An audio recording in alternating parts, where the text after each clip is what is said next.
Fine, ready है जी?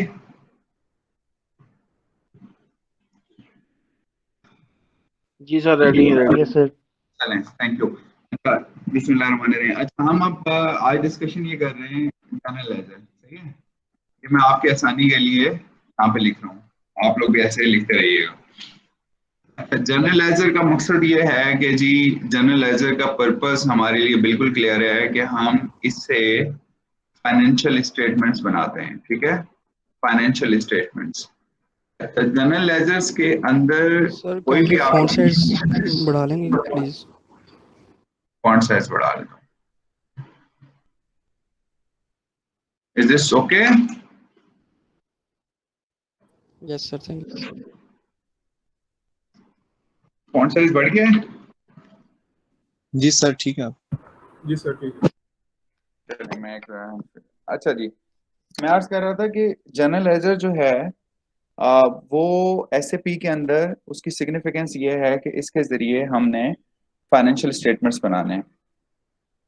आवाज आ रही है आप लोगों को, सबको लाजम इंश्योर कर? Yes sir. चलें, थैंक यू सो मच। चलें, अगर किसी को कोई प्रॉब्लम होता है तो वो मैसेज में लिख के भेज सकता है इसी स्क्रीन पे जी। अच्छा, मैं अर्ज कर रहा था जी, देखें जनरल लेजर जो है हम इसको जीएल भी कहते हैं, जीएल अकाउंटिंग कहते हैं, ठीक है? जीएल अकाउंटिंग इन एसएपी हम पढ़ रहे हैं। अब जीएल अकाउंटिंग क्यों इम्पोर्टेंट है? क्योंकि हम इसकी मदद से फाइनेंशियल स्टेटमेंट जो है ना वो बनाएंगे। अच्छा, एसएपी के अंदर जनरल लेजर की सिग्निफिकेंट ये है कि अगर आपने किसी जनरल लेजर के अंदर एंट्री की है तो इनफैक्ट वो ट्रायल बैलेंस अपडेट हो जाएगा। वही आपको ट्रांजैक्शन साइकिल अप्रोच है, याद होगी कि जिसमें हमने कहा था कि सबसे पहले जनरल एंट्रीज डलती हैं, उसके बाद फिर हम कहते हैं कि जनरल लेजर में एंट्री जाती है और फिर ट्रायल बैलेंस और फिर फाइनेंशियल स्टेटमेंट्स बनते हैं। तो जनरल लेजर की सिग्निफिकेंस ये है कि जनरल लेजर के अंदर अगर आपने एंट्री की है तो इनफैक्ट आपने फाइनेंशियल स्टेटमेंट्स के अंदर एंट्री की है। अच्छा, अब एक चीज बड़ी इंपॉर्टेंट है, वो ये है कि आज की पूरी डिस्कशन जो है हमारी जनरल लेजर अकाउंटिंग पे ही रहेगी। अच्छा, जनरल लेजर अकाउंटिंग में एक चीज बड़ी इंपॉर्टेंट है जिसको हमने कहा था, आपको सर ने बताया था, we called it chart of accounts, ठीक है जी? Chart of accounts. अब चार्ट ऑफ अकाउंट्स के हवाले से अगर हम समझें तो हमारे पास जो है ये आपके पास एग्जाम में भी थियोरेटिकल क्वेश्चन आ सकते हैं। तो चार्ट ऑफ अकाउंट्स की 3 टाइप्स होती हैं, ठीक है जी? मैं लिखने लगा हूँ। हमारे पास सबसे पहले होता है ऑपरेटिव चार्ट ऑफ अकाउंट्स, ठीक है? Operative chart of account. अब मैं चार्ट ऑफ अकाउंट को सीओए कह रहा हूँ, सही है? तो chart of account, operative chart of account होता है जो हमारी एसएपी की लैंग्वेज के अंदर डिस्कशन कर रहे हैं। अच्छा, जनरली हमने चार्ट ऑफ अकाउंट्स एक पढ़ा है, लेकिन हम एसएपी के पॉइंट ऑफ व्यू से पढ़ रहे हैं। तो हमारे पास एक चार्ट ऑफ अकाउंट है, एक ऑपरेटिव चार्ट ऑफ अकाउंट हो गया, या ऑपरेशनल चार्ट ऑफ अकाउंट कह लें आप इसको। दूसरे नंबर पे हमारे पास इसमें जो चार्ट ऑफ अकाउंट है उसको हम कहते हैं कि कंट्री चार्ट ऑफ अकाउंट, ठीक है जी? Country chart of account. अब मैं आपको डिफरेंस भी बताता हूँ। फिर उसके बाद हमारे पास होता है जी ग्रुप चार्ट ऑफ अकाउंट, ठीक है जी? अच्छा, अब ये तीनों चार्ट ऑफ अकाउंट कहाँ इस्तेमाल होते हैं? ये चार्ट ऑफ अकाउंट जिसको मैं ऑपरेटिव कह रहा हूँ, ये मैंडेटरी है, एक चार्ट ऑफ अकाउंट होना लाजमी है। अच्छा, उसके बाद दूसरा जो चार्ट ऑफ अकाउंट है वो हमारा जो कंट्री चार्ट ऑफ अकाउंट है। कंट्री चार्ट ऑफ अकाउंट इसलिए लिया जाता है कि हम बाज़ औक़ात जब हमारी टैक्सेशन की रिक्वायरमेंट मुख्तलिफ हो हमारी फाइनेंशियल स्टेटमेंट की रिक्वायरमेंट से, तो हम फिर कहते हैं कि हमें एक और चार्ट ऑफ अकाउंट्स भी चाहिए। वो इसलिए होता है कि मल्टीनेशनल ऑर्गेनाइजेशन जो पाकिस्तान में काम कर रही हैं उनके लिए कंट्री चार्ट ऑफ अकाउंट्स चाहिए होता है, अदरवाइज ये चार्ट ऑफ अकाउंट ऑप्शनल होता है। अब मैंडेटरी का मतलब ये हुआ कि जो चार्ट ऑफ अकाउंट मैंने मैंडेटरी कहा है, ये वो चार्ट ऑफ अकाउंट है जो हर हाल में आपको एक जरूर इस्तेमाल करना है। अच्छा, country chart of account optional है, ये मैंने आपको बता दिया। मल्टीनेशनल कंपनीज या इंटरनेशनल कंपनीज जो पाकिस्तान में फॉर एग्जांपल बिजनेस कर रही हैं, तो इनको एक अलग से चार्ट ऑफ अकाउंट चाहिए होता है, क्योंकि हो सकता है कि उनकी कंट्री की रिक्वायरमेंट जो है वो मुख्तलिफ हो और हमारी जो टैक्सेशन की रिक्वायरमेंट है वो मुख्तलिफ हो। तो इसलिए इनको 2 चार्ट ऑफ अकाउंट्स मेंटेन करने पड़ते हैं। और अच्छा, एक चार्ट ऑफ अकाउंट जहां पे सर ने आपको मास्टर डाटा क्रिएशन की बात बताई थी, आपने जीएल का मास्टर डाटा क्रिएट किया था, वहां पे नीचे एक जगह पे आ रहा था रेफरेंस, तो हम ओवर रेफरेंस पुट कर सकते हैं उस नंबर्स का। अच्छा, आगे चल के हम डिटेल में भी डिस्कस करते हैं एक आखिरी जो है वो है group chart of account, we also called it optional chart of account, ठीक है जी, ये भी ऑप्शनल चार्ट ऑफ अकाउंट होता है। अच्छा ये देखें, ये चीजें थोड़ा सा आपको बताना बैकग्राउंड इसलिए जरूरी समझा है हमने कि आपके लिए ये आपकी नॉलेज थोड़ी सी अच्छी हो जाएगी, और जब आप प्रैक्टिकल काम कर रहे होंगे तो आप इजीली ये चीजें बता पाएंगे, ठीक है जी। अच्छा, अब ग्रुप चार्ट ऑफ अकाउंट क्या है? ग्रुप चार्ट ऑफ अकाउंट ये है कि जब हम फाइनेंशियल स्टेटमेंट को कंसोलिडेट करते हैं, यानी हमारा पेरेंट और सब्सिडरी का रिलेशनशिप आता है, तो क्या होता है कि पेरेंट्स कंपनी के ऑपरेशंस मुख्तलिफ हो सकते हैं। मिसाल के तौर पे हमारी पेरेंट कंपनी एक प्राइवेट इक्विटी फर्म हो सकती है जिसका काम है सिर्फ इन्वेस्टमेंट करना, ठीक है। और जबकि हमारी जो कंपनी जिसकी हम फाइनेंशियल स्टेटमेंट्स बना रहे हैं, हो सकता है वो टेक्सटाइल कंपनी हो, तो टेक्सटाइल कंपनी के अंदर कॉस्ट ऑफ सेल्स आता है, कॉस्ट ऑफ गुड सोल्ड आता है, लेकिन जो इन्वेस्टमेंट कंपनी है उसके अंदर कॉस्ट ऑफ गुड सोल्ड नहीं आ रहा होगा, इसलिए दोनों के चार्ट ऑफ अकाउंट्स में फर्क है। अच्छा, अब चार्ट ऑफ अकाउंट्स क्या है? चार्ट ऑफ अकाउंट सिंपल ये है, जो हमने पहले भी डिस्कस किया था, ये टोटल जीएल्स का कॉम्बिनेशन है जनरल लेजर्स का, यानी जनरल लेजर्स इन नंबर्स जो हैं, इन वैल्यू नहीं, इन नंबर्स, जनरल लेजर्स के अंदर जब हम जब आइडेंटिफाई करते हैं इन टर्म्स ऑफ नंबर, तो चार्ट ऑफ अकाउंट बन जाता है। मैं चार्ट ऑफ अकाउंट को थोड़ा सा डिस्क्राइब कर देता हूँ, पिछली क्लासेस में आपने पढ़ा होगा। तो चार्ट ऑफ अकाउंट मिसाल के तौर पे मैं कहता हूँ जी, हमारे पास मेन जो हमारी क्लासेस हैं उसमें हम कह सकते हैं फाइनेंशियल स्टेटमेंट में या एसेट्स आते हैं, ठीक है, या लाइबिलिटीज आती हैं, ठीक है। उसके बाद फिर हम कहते हैं एक्सपेंसेस आते हैं, या फिर हमारे पास जो है रेवेन्यू आता है, राइट। ये आप मेरे साथ सुनते रहिएगा, जहां किसी को कोई क्वेश्चन होगा ऑफ कोर्स वो मैसेज करके पूछ लेगा। एसेट्स, लाइबिलिटीज, एक्सपेंसेस, रेवेन्यू, ये आपकी मेजर स्ट्रीम है जिसे हमने फाइनेंशियल स्टेटमेंट में जो है ना देखा है, यानी हम कहते हैं पीएनएल और बैलेंस शीट। एसेट्स और लाइबिलिटीज जो है of course balance sheet item है, एक्सपेंसेस और रेवेन्यू दोनों के दोनों पीएनएल आइटम है।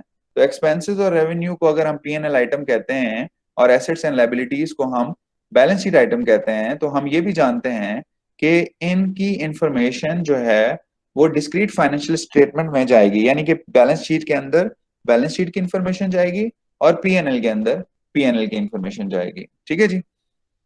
आप सब लोग सुन रहे हैं मेरी बात को गौर से? ओके, अब ये है कि एसेट्स लाइबिलिटीज, मैं थोड़ा सा ना अपनी स्क्रीन शेयर कर लूं आपसे अगेन ताकि ओके। अच्छा जी, एसेट्स, लाइबिलिटीज, एक्सपेंसेस और रेवेन्यूज, तो ये जो चीज है इनफैक्ट ये हमारे क्लासेस ऑफ आप कह लें फाइनेंशियल स्टेटमेंट्स हैं। अच्छा, मैं मिसाल के तौर पे हम कहते हैं कि जी एसेट्स की रेंज है, एसेट्स की रेंज है वो हम कहते हैं कि जी एट्रा 01 से लेकर फॉर एग्जांपल 100,000 तक अगर हम कहते हैं तो ये हमारी एसेट की रेंज है फॉर एग्जांपल। अच्छा, इसी तरह से हम अगर लाइबिलिटीज की बात करते हैं तो मिसाल के तौर पे लाइबिलिटीज की हम रेंज स्टार्ट करते हैं यहाँ 1 लाख से लेकर फॉर एग्जांपल 200,000 तक। सही तो है? स्क्रीन नहीं शो हो रही। स्क्रीन शो नहीं हो रही, एक मिनट यार, एक जस्ट एक।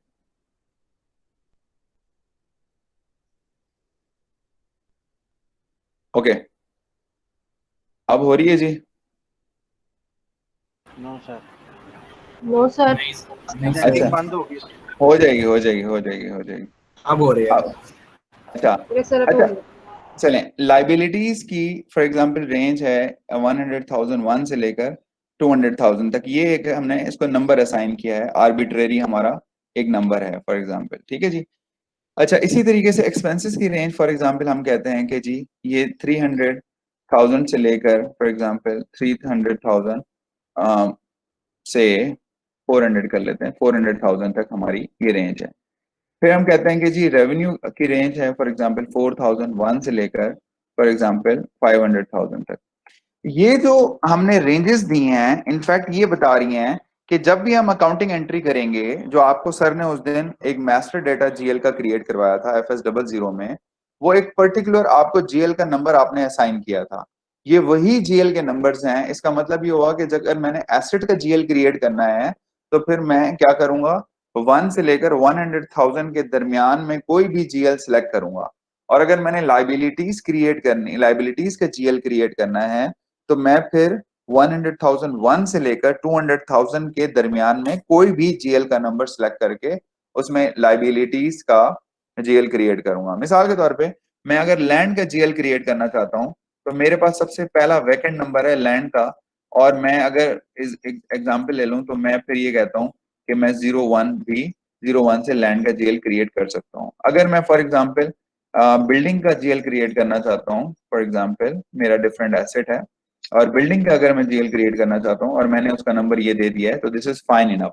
लेकिन अगर मैं इसकी जगह पर 200,000 नंबर बिल्डिंग का दे दूंगा तो मैंने इसका मतलब है कि अपने इस अकाउंट को लाइबिलिटीज में क्लासिफाई किया है, तो बिल्डिंग कभी भी लाइबिलिटीज नहीं हो सकती। ये बड़ी बेसिक सी चीज है, ये समझना बहुत ज्यादा जरूरी है। तो चार्ट ऑफ अकाउंट की हमने स्प्लिट अंडरस्टैंड किया है कि चार्ट ऑफ अकाउंट क्या होता है। बेसिकली जीएल्स का कॉम्बिनेशन है। आप कह सकते हैं कि जीएल्स के नंबर्स को हम चार्ट ऑफ अकाउंट कहते हैं। वैल्यूज की बात नहीं हो रही, फाइनेंशियल स्टेटमेंट्स की बात नहीं हो रही। फाइनेंशियल स्टेटमेंट के जो नंबर्स होते हैं जो फाइनेंशियल स्टेटमेंट्स में आते हैं वो थ्रू ट्रायल बैलेंस आते हैं, और चार्ट ऑफ अकाउंट्स अगर आपका ठीक नहीं होगा तो आपका ट्रायल बैलेंस भी ठीक नहीं होगा, और अगर आपका ट्रायल बैलेंस ठीक नहीं होगा तो आपकी फाइनेंशियल स्टेटमेंट्स भी ठीक नहीं बनेंगे। इसका मतलब है कि बेसिक जो अकाउंटेंट काम करता है वो चार्ट ऑफ अकाउंट्स बनाता है, और चार्ट ऑफ अकाउंट्स के अंदर नंबर्स आइडेंटिफाई कर लेता है और उस रेंज से बियॉन्ड नहीं जाता, उस रेंज के अंदर रहता है। इसी तरीके से लाइबिलिटीज के अंदर भी वो एक पर्टिकुलर रेंज के अंदर ही रह के लाइबिलिटीज का जीएल क्रिएट करता है, बिकॉज उसने अल्टीमेटली ट्रायल बैलेंस बनाना है और फिर ट्रायल बैलेंस के बाद उसने फाइनेंशियल स्टेटमेंट्स को बनाना है। ठीक है जी, ये बात बड़ी क्लियर हो गई है हमें, हम समझ गए हैं कि चार्ट ऑफ अकाउंट्स क्या होते हैं। अच्छा, इसी चार्ट ऑफ अकाउंट्स को मैंने नाम लिया ऑपरेशनल चार्ट ऑफ अकाउंट या ऑपरेटिव चार्ट ऑफ अकाउंट हमारा आ गया है। तो सीओए हमारा ऑपरेटिव चार्ट ऑफ अकाउंट जो है हमारा मैंडेटरी है, और हमारे केस में जीशान साहब ने जो चार्ट ऑफ अकाउंट आइडेंटिफाई किया है उसका नाम है यूओएल। ठीक है ना, आप सारे लोग इसी पे ही काम कर रहे होंगे, उसका नाम है UOL. UOL chart of accounts के अंदर रहते हुए हम एंट्रीज करते हैं। अच्छा, अब तो ये बाइफर्केशन हमें बिल्कुल क्लियर हो गई है कि ऑपरेटिव चार्ट ऑफ अकाउंट्स और कंट्री चार्ट ऑफ अकाउंट्स और ग्रुप चार्ट ऑफ अकाउंट्स में क्या डिफरेंसेस हैं। This is very clear. अच्छा, अब हम ये अंडरस्टैंड करते हैं कि जनरल लेजर्स के अंदर रहते हुए हमारे पास कौन कौन सी फील्ड्स हैं। सबसे पहले एक चीज याद रखिएगा कि फाइनेंशियल स्टेटमेंट्स जो है वो बिल्कुल एंड प्रोडक्ट है। हम इसे क्या कहते हैं, R2R कहते हैं, record to reporting, record to reporting. अच्छा, रिकॉर्ड टू रिपोर्टिंग का जो पूरा प्रोसेस है, अब देखें मैं लिख रहा हूँ यहाँ पे आपकी नॉलेज के लिए, रिकॉर्ड टू रिपोर्टिंग कहते हैं इसे। रिकॉर्ड टू रिपोर्टिंग जो प्रोसेस है इसको हम R2R भी कहते हैं। इस R2R प्रोसेस के अंदर सबसे पहले रिकॉर्ड्स बनते हैं। अगर रिकॉर्ड्स नहीं होंगे तो रिपोर्टिंग नहीं हो सकती, कोई फाइनेंशियल स्टेटमेंट्स बगैर ट्रांजैक्शंस के नहीं हो सकता। अच्छा, फिर इसका मतलब है कि मैंडेटरी हो गया कि आपने ट्रांजैक्शंस करनी है। अगर आपने ट्रांजैक्शंस करनी है तो ट्रांजैक्शंस के लिए आपके पास दो तरह का डेटा आपने इनपुट करते हैं सिस्टम में। अगर आप ट्रांजैक्शंस करना चाह रहे हैं तो दो तरह का सिस्टम में डेटा इनपुट करते हैं रिकॉर्ड टू रिपोर्टिंग के लिए, और उसका नाम क्या है जनाब, हम ये कहते हैं, एक आपका ट्रांजैक्शनल डेटा होता है। जैसे हम ये कहते हैं कि जी हमने खर्चा किया है, हमने कोई एक्सपेंस किया है, हमने अगर फॉर एग्जांपल एक्सपेंस किया फ्यूल के ऊपर 100,000 का, तो हम अमूमी तौर पे जो आपने एंट्रीज पढ़ी हैं वो आप कहते हैं, मैं साथ के साथ आपको थोड़ा रिफ्रेश करता जाता हूँ। आप करते हैं एक्सपेंस को डेबिट करते हैं और बैंक या कैश को क्रेडिट करते हैं। अगर आपने फॉर एग्जांपल 100,000 रुपीज का आपने कोई एक्सपेंस किया है तो एक्सपेंस डेबिट और बैंक या कैश को क्रेडिट करते हैं, तो ये एंट्री आप लोगों को आती है। We called it transactional data and it is repetitive and on the regular basis ये चेंज होता रहता है, चेंज होता रहता है। ये ट्रांजैक्शन डेटा कभी कुछ हो सकता है, कभी कुछ हो सकता है, लेकिन आप अगर अंडरस्टैंड करें इसके पीछे एक बड़ी इंपॉर्टेंट चीज है। मैंने जैसे आपको कहा कि फ्यूल जो है एक्सपेंस डेबिट और उसके बाद आपका बैंक क्रेडिट, फॉर एग्जांपल ये हम एंट्री बना लेते हैं, इसको हम ट्रांजैक्शनल डाटा को अंडरस्टैंड करते हैं। फ्यूल एक्सपेंस डेबिट और ये 100K से हमने किया, और साथ ही हमने कहा bank credit, right, bank credit. अगर बैंक क्रेडिट हुआ है 100,000 से तो हम ये कह रहे हैं कि हमने 100,000 को तो हर टाइम चेंज कर देना है। हो सकता है नेक्स्ट टाइम 90,000 रुपीज का एक्सपेंस हो सकता है अगली दफा लाख का भी हो, और हो सकता है 1,10,000 का हो, what ever expenses are. But आप नोट करें फ्यूल एक्सपेंस का हेड जो है वो चेंज नहीं होगा। तो इसके अंदर हम स्प्लिट कर सकते हैं, हम ये कह सकते हैं कि 100,000 जो है, 100,000 हमारा है ट्रांजैक्शनल डेटा। हमारा 100,000 क्या है जी? ट्रांजैक्शनल डेटा है। और फिर इसका मतलब है कि फिर एक और डेटा हमने जो क्रिएट किया है, हमने उसका नाम रखा है, वो हमारा मास्टर डेटा है। जैसे ट्रांजैक्शनल डेटा हमारा वो डेटा जो चेंज हो रहा है, और मास्टर डेटा वो है कि एक सर्टेन टाइम तक ये हमारा डेटा चेंज नहीं होगा। तो मैंने यहाँ पे आपको रेड करके आइडेंटिफाई कर दिया है कि ये आपका ट्रांजैक्शनल डेटा है, और आपको येलो बैकग्राउंड के अंदर जो नजर आ रहा है वो आपका क्या है जी? मास्टर डेटा है। सही है। तो मास्टर डेटा, अब ये करने के लिए आपने उस दिन जिशान साहब ने आपको जो है जीएल्स क्रिएट करवाए थे। फॉर एग्जाम्पल हम चल के देख लेते हैं। अगर हमारा जीएल ऑलरेडी क्रिएटेड होगा तो बहुत अच्छी बात है, अदरवाइज हम खुद भी इसको क्रिएट कर लेंगे।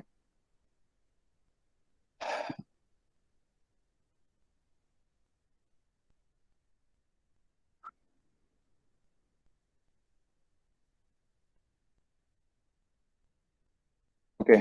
अब आप अगर ये स्क्रीन देख रहे हैं तो लाजिम बात है कि इसमें आपने ऑलरेडी काम किया हुआ है।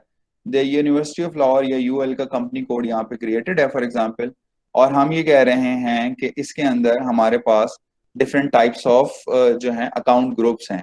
ये अकाउंट ग्रुप शेयर कैपिटल का है, ये रिजर्व्स का है, ये अनसिक्योर्ड लोन का है फॉर एग्जाम्पल, ये सन्ड्री क्रेडिटर्स का है, एंड सो ऑन। ठीक है, ये मुख्तलिफ किस्म के हमारे पास एक्सपेंसेस हैं। अच्छा, अगर फ्यूल एक्सपेंस हो रही, no screen sir, screen show नहीं हो रही। अच्छा मैं अभी आपसे शेयर करता हूँ।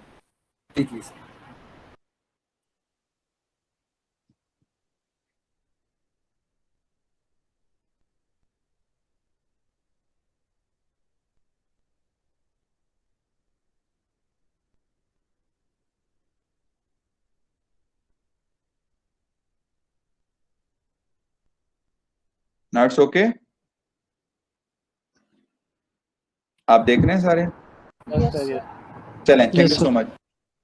अच्छा, मैं अर्ज कर रहा था कि ये जो हमारे पास डिफरेंट अकाउंट्स ग्रुप यहाँ पे क्रिएटेड हैं, जिशान साहब ने ये डिफरेंट अकाउंट्स ग्रुप क्रिएट कर दिए हैं। और ये भी हो सकता है कि आप अपनी अंडरस्टैंडिंग के मुताबिक हमें अकाउंट्स ग्रुप क्रिएट करने का कहें। आपको पता है फाइनेंशियल स्टैंडर्ड जो हैं हमारे, रिपोर्टिंग स्टैंडर्ड्स, वो हमें सिखाते हैं, मटेरियलिटी का कॉन्सेप्ट बताते हैं, और अकाउंटिंग क्लासिफिकेशन का कॉन्सेप्ट बताते हैं। जब वो अकाउंटिंग क्लासिफिकेशंस और यूटिलिटी का कॉन्सेप्ट बनाते हैं तो ऑफ कोर्स हम यहाँ पे अपना एक डिफरेंट अकाउंट ग्रुप क्रिएट कर सकते हैं। मिसाल के तौर पे यहाँ पे इन्वेस्टमेंट्स आ रहा है।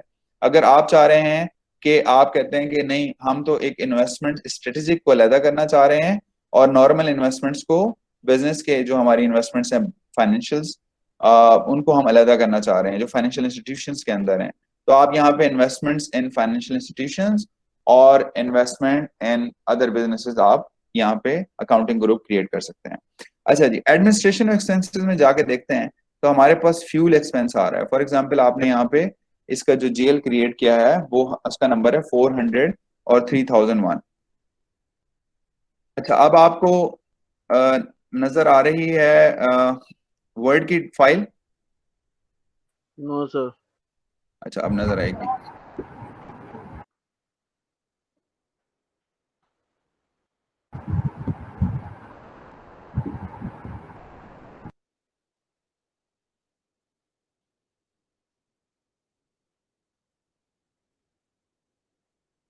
एक मिनट से।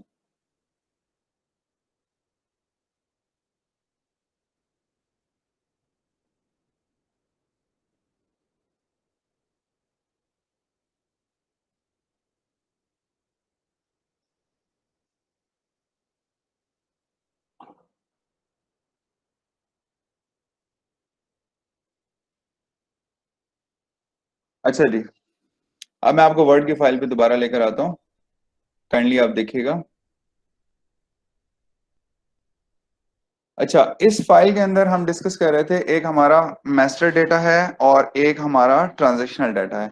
तो फ्यूल एक्सपेंस का मैंने नंबर वहां से नोट किया था और वो नंबर मुझे याद है, और वो है 400 और 3001। ठीक है जी, ये हमारा है 400 और 3001, ये हमारा है मास्टर डेटा फ्यूल एक्सपेंस का।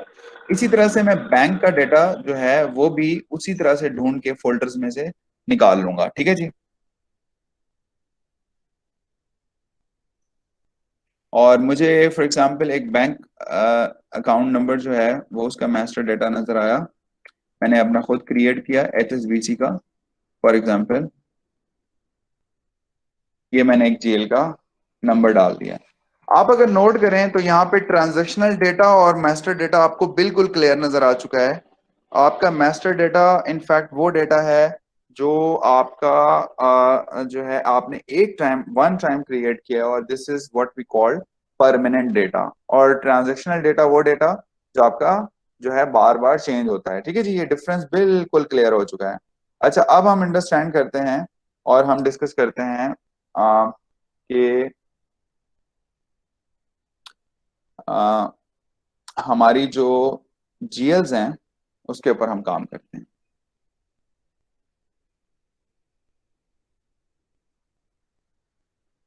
राइट। अच्छा, अब थोड़ा सा डिस्क्राइब करूंगा, फिर हम आगे की तरफ चलेंगे क्विकली। फॉर एग्जांपल मैंने यहाँ पे अगर एक जीएल क्रिएट किया है और आपने भी बेनतहा जीएल्स क्रिएट किए हैं, मैं देख रहा हूँ।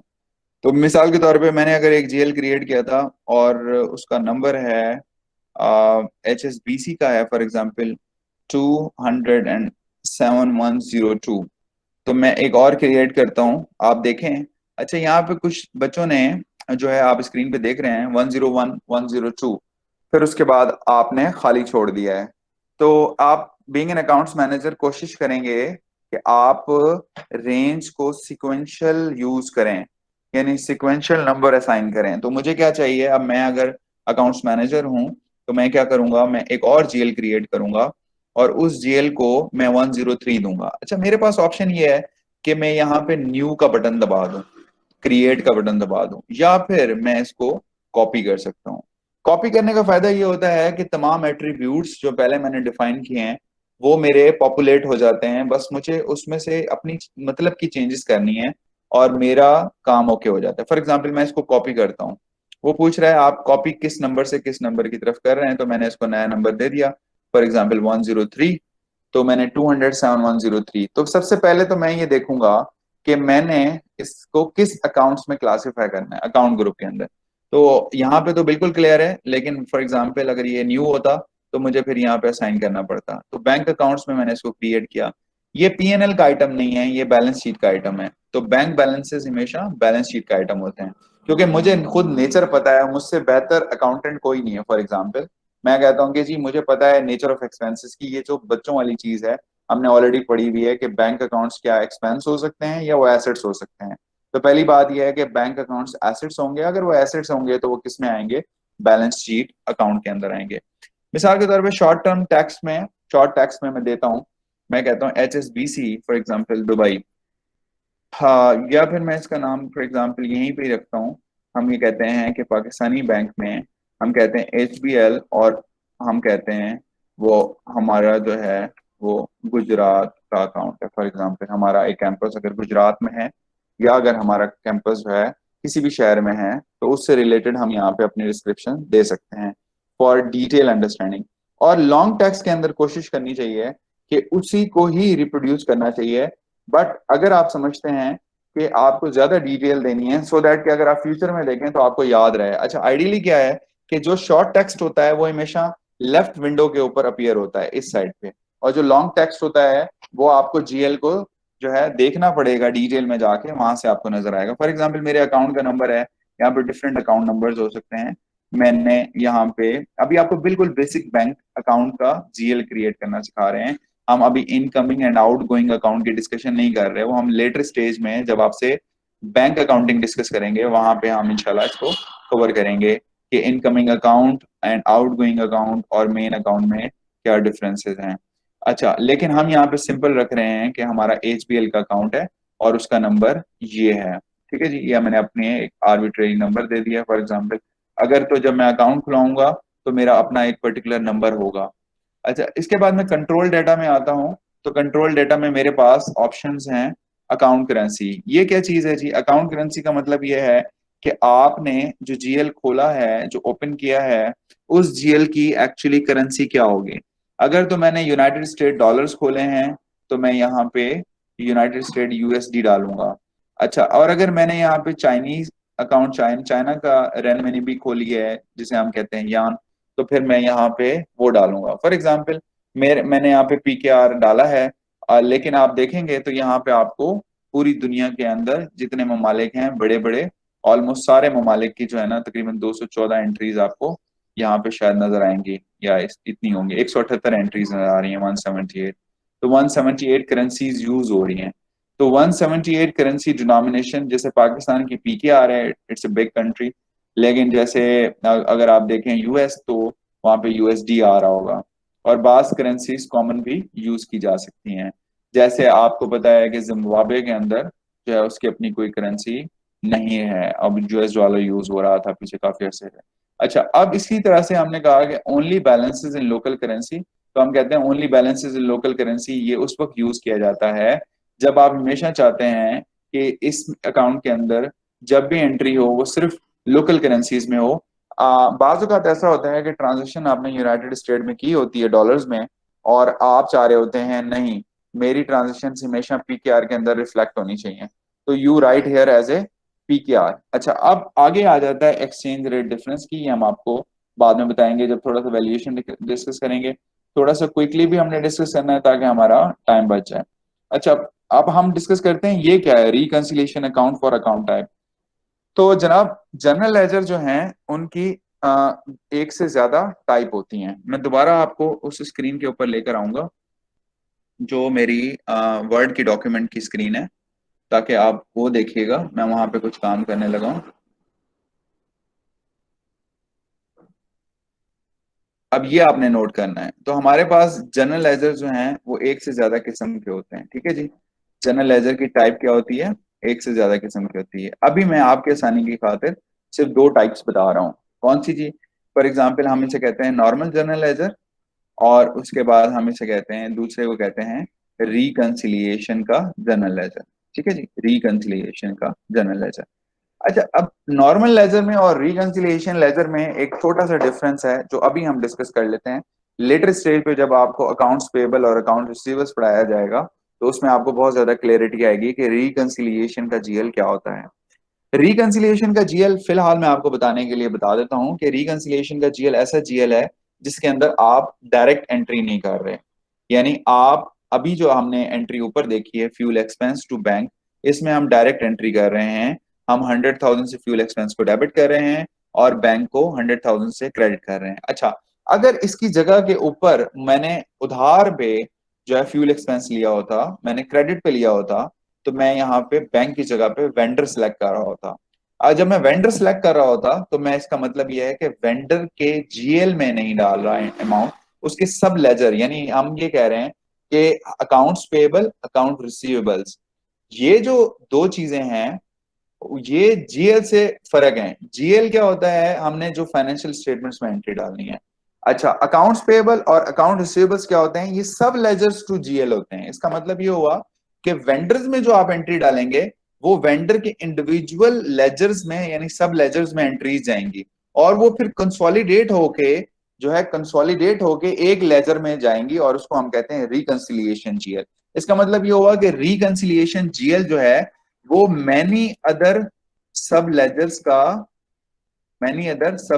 का मजमुआ है, या हम ये कह सकते हैं कि कंसोलिडेटेड वैल्यूज ऑफ अदर सब लेजर्स जो हैं वो किस में आ रही होती हैं, रिकंसिलिएशन के GL में। यानी बहुत सारे सब लेजर्स में जब आप एंट्रीज करेंगे, मिसाल के तौर पे हम एग्जांपल ले लेते हैं, मैंने मेट्रो से सामान लिया, मैंने मेट्रो से परचेजिंग की, और मैंने हाइपर स्टार से परचेजिंग की, तो इसका मतलब है दो डिफरेंट एंटिटीज हैं, तो मैं दो डिफरेंट सब लेजर्स के अंदर एंट्रीज करूंगा। और वो अगर मैं कंसोलिडेटेड देखना चाहूंगा तो वो रिकंसिलिएशन के लेजर्स के अंदर उसकी एंट्री आ जाएंगी। तो यानी मैंने दो लेजर्स पढ़ लिए, एक नॉर्मल लेजर पढ़ा जो ऊपर केस में हमारी एंट्रीज में फ्यूल एक्सपेंस टू बैंक जो है ये नॉर्मल लेजर है। लेकिन रिकंसिलिएशन का लेजर हम ये कह रहे हैं कि ऐसा लेजर है जिसमें तमाम सब लेजर्स की कंसोलिडेटेड वैल्यूज आ सकती हैं।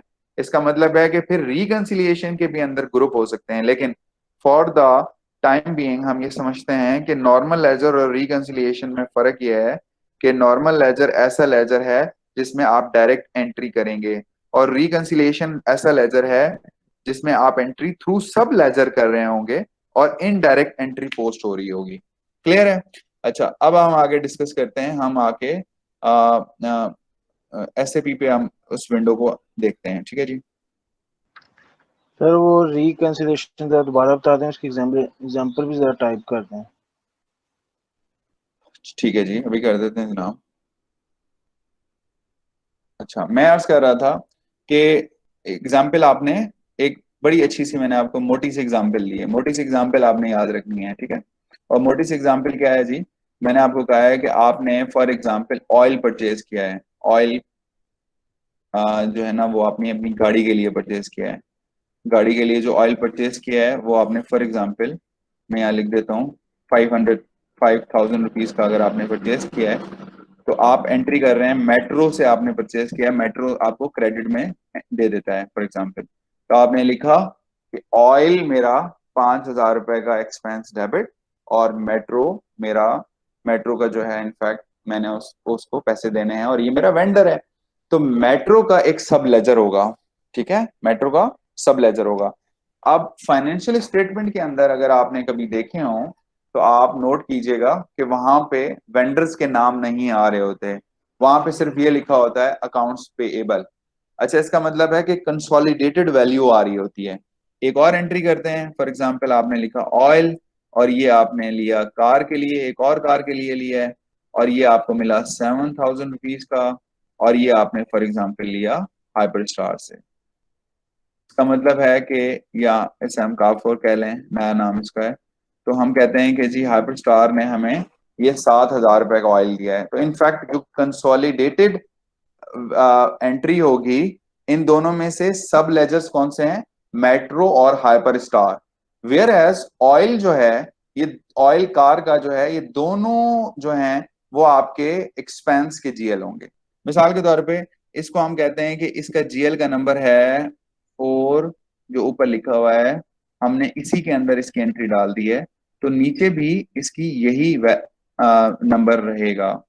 तो इसका मतलब है कि ये ऊपर वाला जो है, हमने इसे कहा है कि ये जनरल लेजर है, जनरल लेजर है ऊपर वाला, और हमने नीचे वाले के बारे में कहा कि ये सब लेजर है। ठीक है जी, सब लेजर, मैंने इसका आगे सब लेजर लिख दिया। इसी तरीके से इसका भी मैंने कहा ये सब लेजर है। सही है। अब सब लेजर का क्या मतलब है? इसका डिफरेंट किस्म के नंबर्स होंगे।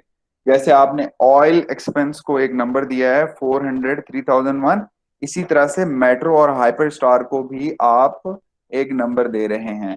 इनका फॉर एग्जांपल इंडिविजुअल नंबर है, हम ले लेते हैं X100 फॉर एग्जांपल, इनका इनका नंबर है। इसी तरीके से इसका है X101। तो आप अगर गौर करें तो ये 7,000 रुपए सब लेजर्स के, हाइपर स्टार और मेट्रो के दोनों के, ये पैसे फाइनेंशियल स्टेटमेंट में अलग अलग नजर नहीं आएंगे। आपको वहां पे ये दोनों अकाउंट्स पेबल की फॉर्म में नजर आएंगे। ये दोनों के दोनों आपको अकाउंट्स पेबल, यानी 5 हाइपर स्टार और मेट्रो मिला के आपको अकाउंट्स पेबल नजर आएंगे। एक मिनट से मैं आपको शेप डाल के बता देता हूँ। ये दोनों के दोनों आपके क्या होंगे जी? अकाउंट्स पेबल कहलाएंगे। अब ये अकाउंट्स पेबल जो है, हम इसको कहते हैं कि यहाँ पे तो ये इंडिविजुअल सब लेजर्स में गए हैं, यानी कि X100 में और X101 में, लेकिन ये जब फाइनेंशियल स्टेटमेंट में जाएंगे तो ये रिकंसिलिएशन के जीएल में जाएंगे। ठीक है जी, क्लियर हो गया भाई? Yes sir. जी सर, क्लियर हो गया। Thank you.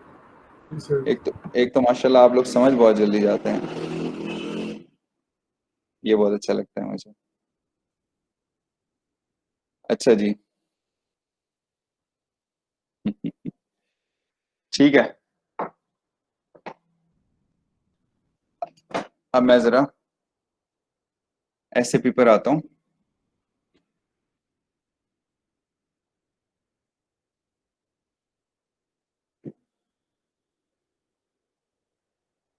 Just hold on.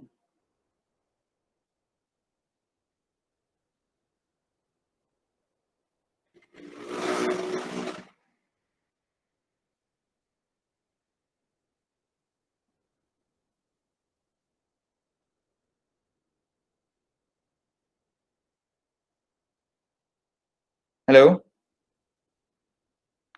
Ji sir. Yes sir. Just 1 minute, ये थोड़ा सा ना मीट रिस्पॉन्ड नहीं कर रहा। अभी ये स्क्रीन चेंज होती है, मैं दोबारा आपको लेकर आता हूँ उसके ऊपर, एससीपी के ऊपर।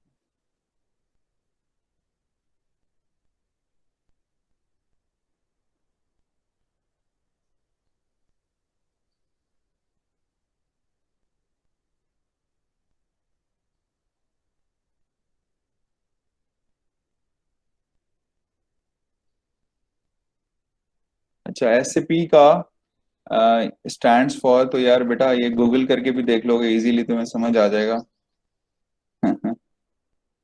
बिल्कुल बिल्कुल सही है, बिल्कुल सही लिखा है इन्होंने।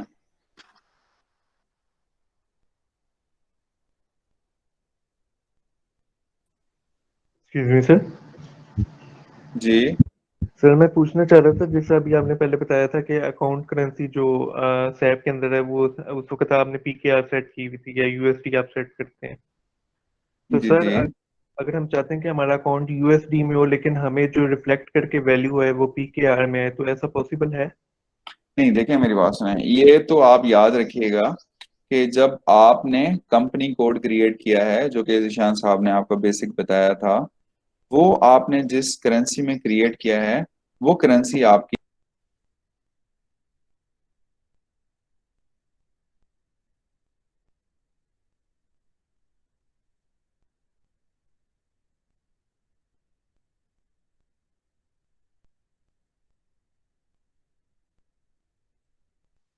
सर गायब हो गया। भाई आपने सवाल ही ऐसा किया है। आई थिंक सर डिस्कनेक्ट हो गया, तो वो थोड़ी देर में दोबारा कनेक्ट हो रहा है। ठीक है सर, नो प्रॉब्लम। कोई क्वेश्चन है तो बताएं आप। शर्जील अब क्वेश्चन ना करना, कुछ प्रॉब्लम आ जाता है। ठीक है, क्वेश्चन ना करना। माइक ऑन ना करना। नहीं सर, मैं इसको शर्जील को कह रहा हूँ, जब ये क्वेश्चन करता है ना तो बड़ी प्रॉब्लम आ जाती है। इंटरनेट भी बहुत फ्लक्चुएट हो जाता है।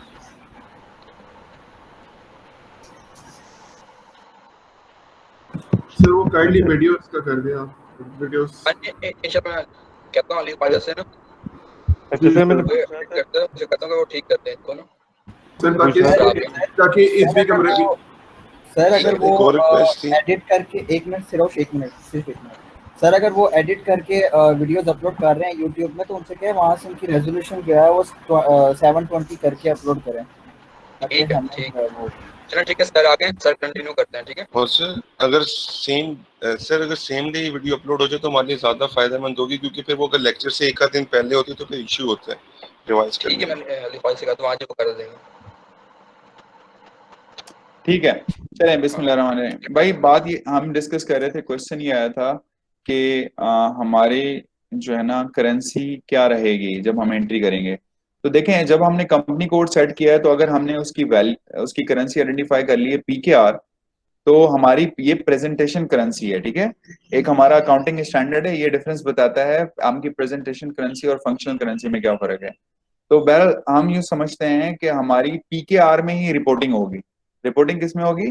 पीकेआर के अंदर, पाकिस्तानी रुपीस के अंदर रिपोर्टिंग होगी। ये हमने पहले दिन डिसाइड कर लिया है।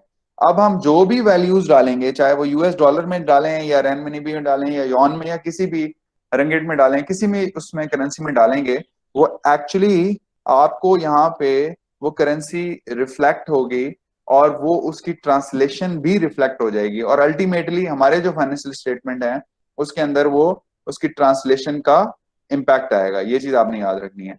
तो इसका मतलब ये हुआ कि आप किसी और करेंसी में भी एंट्रीज कर सकते हैं। अगर आप समझते हैं कि यूनाइटेड स्टेट डॉलर में आपका अकाउंट क्रिएट हुआ है तो आप करेंगे यूनाइटेड स्टेट डॉलर में, लेकिन उस दिन का जो कन्वर्जन रेट होगा, एक्सचेंज रेट होगा, वो उसको कन्वर्ट करेगा और पाकिस्तानी रुपीस के अंदर आपको बताएगा कि ये इतने बनते हैं, और वो फिर आप पोस्ट कर देंगे, तो फाइनेंशियल स्टेटमेंट आपकी पीकेआर में ही बनेगी। ठीक है जी, मेरा ख्याल है मैंने आपको ब्रीफ कर दिया है। अच्छा सर, एक चीज और कंफर्म करनी थी, स्टैंडर्ड सिर्फ एक दफा कंफर्म करने के, जब हमने एंट्री करनी है तो करेंसी का स्टैंडर्ड हम कंफर्म करेंगे, जैसे हमने पीकेआर और यूएसडी का कहा है। स्टैंडर्ड का मतलब मेरा ये था फाइनेंशियल रिपोर्टिंग स्टैंडर्ड्स, वो हमें सिखाते हैं कि प्रेजेंटेशन, फंक्शनल करेंसी, ये क्या करेंसीज होती हैं और इसको हम कैसे समझते हैं।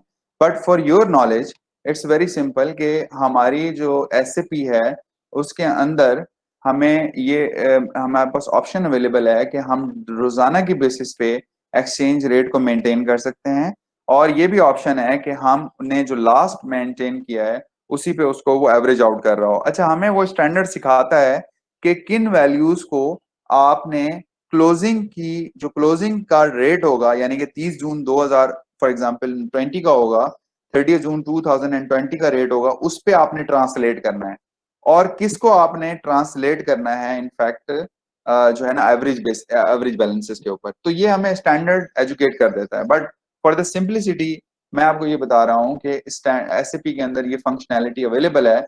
आप वहां से अपना रेट को अपडेट करेंगे और वो रेट वो वही वाला पिक करेगा जो आपने उसको बताया होगा सिस्टम में, राइट?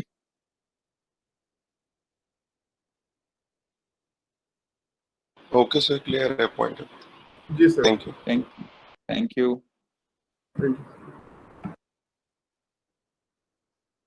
अच्छा जी, तो अब हम अगेन एसएपी पर आते हैं।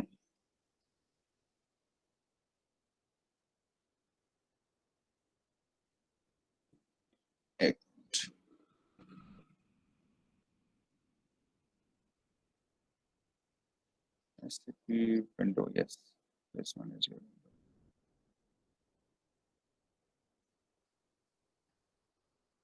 जी, एसएपी आपको नजर आ रहा है ना जी? सब लोग एसएपी देख रहे हैं ना? Yes sir.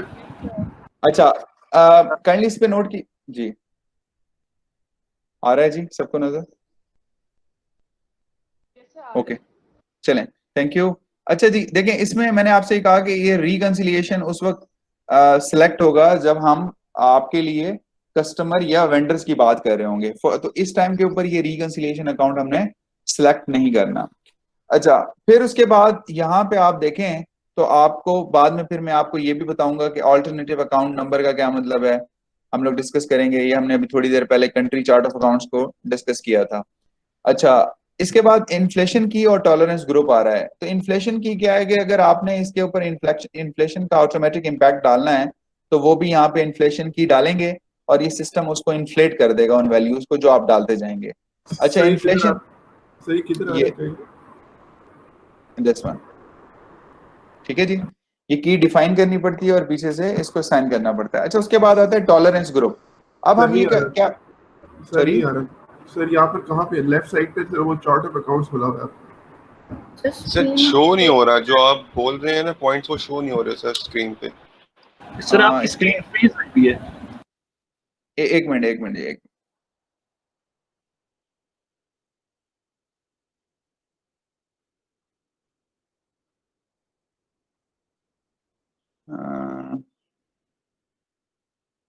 यहाँ पे आपको नजर आ रहा है जी? अब नजर आ रहा है जी? ये जीएल नजर आ रहा है, क्रिएट मास्टर डाटा? हेलो, बिल्कुल सर, आ रहा है। ओके, यहाँ पे आपको देखें इन्फ्लेशन की और टॉलरेंस ग्रुप नजर आ रहा है। अब हम डिस्कस करते हैं टॉलरेंस ग्रुप को। तो टॉलरेंस ग्रुप ये होता है जी, आपने बाज़ औक़ात सिस्टम्स के ऊपर लिमिट लगाई होती है कि कौन बंदा कितने मैक्सिमम ट्रांजेक्शन कर सकता है। यानी अगर आप समझते हैं कि जो हमारी नीचे वाला लोअर स्टाफ है वो गलतियां करेगा और आप वैसे भी अपनी हायरार्की सेट करते हैं कि जो अकाउंट्स मैनेजर है वो फॉर एग्जांपल मिलियन तक की एंट्रीज कर सकता है, जो सीएफओ है वो ओवर देन अबव 1 मिलियन भी कर सकता है। तो ये यहाँ पे आप टॉलरेंस ग्रुप डिफाइन करते हैं, उसके अंदर वो बंदे आइडेंटिफाई हो जाते हैं और वो यहाँ पे उस जीएल को सिर्फ वो लोग ही मेंटेन कर पाते हैं। तो टॉलरेंस ग्रुप ये होता है। अच्छा, उसके बाद सर काइंडली ये ऊपर वाला इन्फ्लेशन वाला पॉइंट है और posting without tax allowed reconciliation account, ये काइंडली मैं आपको बता देता हूँ। देखें, टैक्स कैटेगरी के अंदर हमारे पास मुख्तलिफ किस्म के टैक्सेस होते हैं। हमारे पास सेल्स टैक्स भी है और हमारे पास इनकम टैक्स भी है। अच्छा, हम ये कह रहे हैं कि अगर तो ये इस जीएल को फॉर एग्जांपल अगर ये जीएल होता हमारा सेल्स का, तो सेल्स के जीएल में क्या करते हैं जी, सिर्फ आउटपुट टैक्स होता है, सही है ना, और इनपुट टैक्स होता है परचेजेस का। तो फिर हम यहाँ टैक्स कैटेगरी के अंदर जाके इसको आइडेंटिफाई कर लेते हैं और यहाँ पे एक पर्टिकुलर की आइडेंटिफाई है, जैसे यहाँ पे ओनली इनपुट टैक्स। तो अगर हम यहाँ पे हमारा सेल का जीएल होता तो हम ओनली लिखते हैं ओनली आउटपुट टैक्स अलाउड। तो इसका मतलब है फिर यहाँ पे ये ओनली आउटपुट टैक्स की जो है एंट्री कर रहा होता है इस पर्टिकुलर जीएल के अंदर। तो ये चूंकि बैंक है इसलिए इस वक्त ये इररेलेवेंट है। अच्छा, उसके बाद जी पोस्टिंग विदाउट टैक्स अलाउड, इसका मतलब ये है कि बाज जीएल आपके ऐसे हैं कि अगर आप समझते हैं कि उसके अंदर एंट्री हो जाए और उसके अंदर टैक्स आपका टैक्सेशन की इम्प्लीकेशन ना आए तो आप फिर पोस्टिंग विदाउट टैक्स अलाउड भी कर सकते हैं, अदरवाइज आप इसको ओपन छोड़ सकते हैं। अच्छा, फिर उसके बाद हमारे पास आता है जी अकाउंट मैनेजमेंट इन कंपनी कोड। इसके अंदर मैं ब्रीफ कर रहा हूँ आपको, ओपन आइटम मैनेजमेंट और लाइन आइटम डिस्प्ले आता है। अच्छा इन दोनों में फर्क ये है कि इस वक्त जो SAP S4 है ना है उसके अंदर ये लाइन आइटम डिस्प्ले का ऑप्शन ही नहीं है, ये सारी की सारी जो अकाउंटिंग एंट्रीज होंगी वो लाइन आइटम डिस्प्ले हैं। लेकिन इस जो हम इस वक्त SAP देख रहे हैं विंडो, इसके अंदर रहते हुए हमें ये समझ आ रहा है कि दो ओपन आइटम मैनेजमेंट और लाइन आइटम डिस्प्ले लिखा हुआ है। अच्छा, ओपन आइटम मैनेजमेंट क्या होता है? Open item management for GL purposes, मैं जीएल की पर्पस की बात कर रहा हूँ। फॉर जीएल पर्पसेस हमारे लिए कुछ मखसूस अकाउंट्स हैं जिसमें हम ओपन आइटम मैनेजमेंट करते हैं। अब ओपन आइटम मैनेजमेंट क्या होती है वो हम आके वेंडर्स में आके सीखेंगे, लेकिन फॉर द टाइम बीइंग आपकी नॉलेज के लिए ये है कि जब किसी जीएल के अंदर हम टेम्परेरी तौर पे कोई एंट्री पार करते हैं जिसको अल्टीमेटली किसी और जीएल में जाना होता है, इसको हम कहते हैं ओपन आइटम मैनेजमेंट। यानी उस जीएल के अंदर हमने एक पर्टिकुलर टाइम के लिए एंट्री को पार किया है, फिर हम उस एंट्री को निकाल के किसी और जीएल में लेके जाना चाहते हैं, ये ओपन आइटम मैनेजमेंट कहलाती है। इसमें कौन कौन से जीएल हो सकते हैं? मिसाल के तौर पे आपके जनाब जी बैलेंस शीट के अंदर आपके पास बैंक के जीएल हो सकते हैं। उसके बाद एक और जीएल हो सकता है, उसका नाम होता है गुड्स रिसीट्स और इनवॉइस रिसीट या GRIR अकाउंट भी कहते हैं। ये आप दो अकाउंट अपनी नॉलेज के लिए लिख लें। फिर उसके बाद लाजिम बात है कि हमारे वेंडर्स और हमारे रिसीवेबल्स भी ओपन आइटम मैनेजमेंट में आते हैं। ठीक है जी, सॉरी फॉर दैट। अच्छा जी, आखिर में हमारे पास है लाइन आइटम डिस्प्ले। यहाँ पे इस अकाउंट मैनेजमेंट के अंदर लाइन आप देखें तो लाइन आइटम डिस्प्ले है। लाइन आइटम डिस्प्ले हम लोग इसलिए क्लिक करते हैं कि वो तमाम जीएल्स जिनको हमने लाइन बाय लाइन देखना है तो हम लाइन आइटम डिस्प्ले करेंगे। आप मुझे बताएं, अकाउंट रिसीवेबल्स और अकाउंट्स पेएबल के केस में हमें तो यहाँ पे कंसोलिडेटेड वैल्यू चाहिए, हमें यहाँ पे कंसोलिडेटेड वैल्यू चाहिए। यहाँ पे हम वेंडर और वेंडर्स का रिकंसिलिएशन अगर सेलेक्ट करते हैं तो क्या हमें लाइन आइटम डिस्प्ले की जरूरत होगी? यानी डेबिट और क्रेडिट नहीं होगी, इसलिए हम रिकंसिलिएशन के केस में इसको ऑफ कर सकते हैं। अगर आप इसको ऑन भी करते हैं तो असर कोई नहीं पड़ता, लेकिन अगर आप इसको ऑफ कर देते हैं तो इसका मतलब फिर आपको कंसोलिडेटेड वैल्यूज नजर आती हैं। अच्छा, फिर उसके बाद जी सॉर्ट की है। सॉर्ट की इसलिए सॉर्ट की जो यहाँ पे ना डिफरेंट किस्म की सॉर्ट कीज हैं। सॉर्ट क्या होता है? एक्सेल के अंदर आपने देखा होगा एक फीचर है जिसे हम कहते हैं सॉर्टिंग। सॉर्टिंग का मतलब है कि डाटा आपका फॉर एग्जांपल आप कहते हैं क्रोनोलॉजी में आना चाहिए, आप कहते हैं डेट वाइज आना चाहिए, आप कहते हैं डिस्क्रिप्शन वाइज आना चाहिए, आप कहते हैं सीरियल नंबर वाइज आना चाहिए, आप कहते हैं जी पोस्टिंग डेट और डॉक्यूमेंट डेट में फर्क हो सकता है।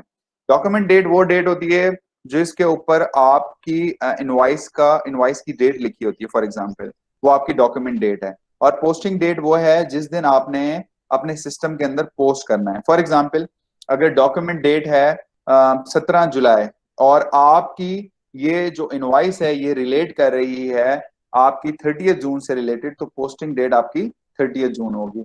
तो आपको ये उस वक्त जरूरत पड़ती है जब आप स्पेशली बैंकिंग ट्रांजेक्शंस को सॉर्ट करना चाह रहे होते हैं। तो सॉर्ट की की जरूरत जो है इनफैक्ट बैंक्स के जीएल के अंदर बहुत ज्यादा होती है, अदरवाइज इसकी जो सिग्निफिकेंस है वो इतनी ज्यादा नहीं है। बाकी देखें ना, आपको यहाँ पे मुख्तलिफ किस्म का नजर आ रहा है परचेज ऑर्डर वाइज।